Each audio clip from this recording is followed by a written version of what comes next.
Hello everyone, Joel A. Erickson here with Brandon Marcello. We're going to do something a little bit different. It's the end of the week.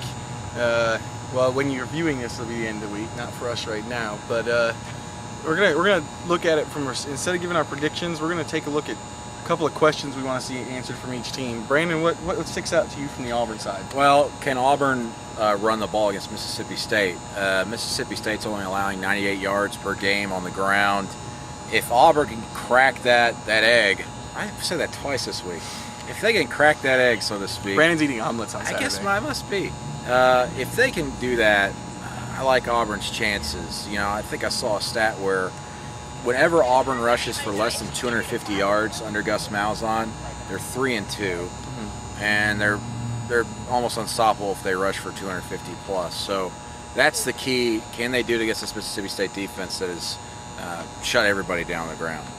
I think the one other question I want to see is more towards the defensive side of the ball.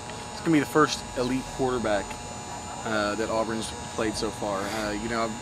Jake Waters is a good quarterback. I don't think anyone would consider him one of the top guys in the country. That's what Prescott is. And Auburn's defense has been great this season.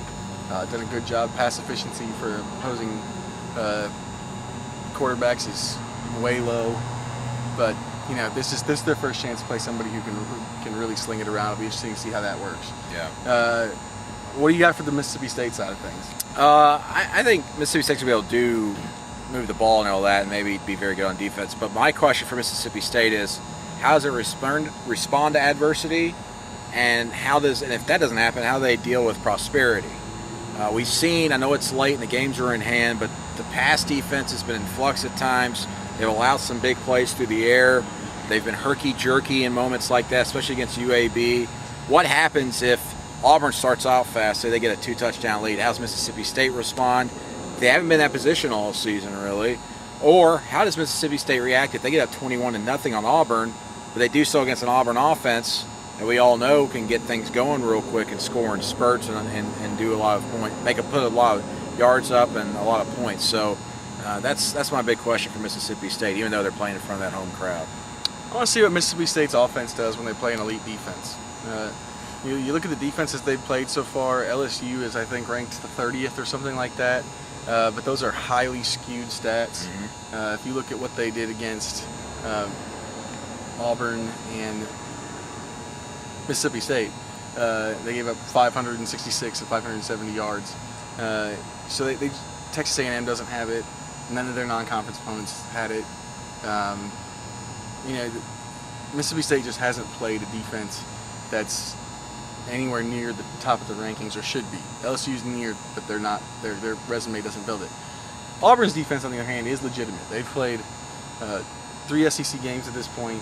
One against a Kansas State team that a lot of people all of a sudden think might have a shot at the Big 12. Yeah. And their rankings are numbers that none of us have seen since the Tuberville days. So the question is, Mississippi State's offense has been doing well. What happens when they run into a good defense that appears to be pretty healthy going into this game? It's a couple of things we'll be watching for. Our predictions are up right now. I think I've got it a pretty close game. Auburn 21-17. Whoa, it's low scoring. Defense. I've got Auburn winning 31-27. Who knows? Yeah, who knows?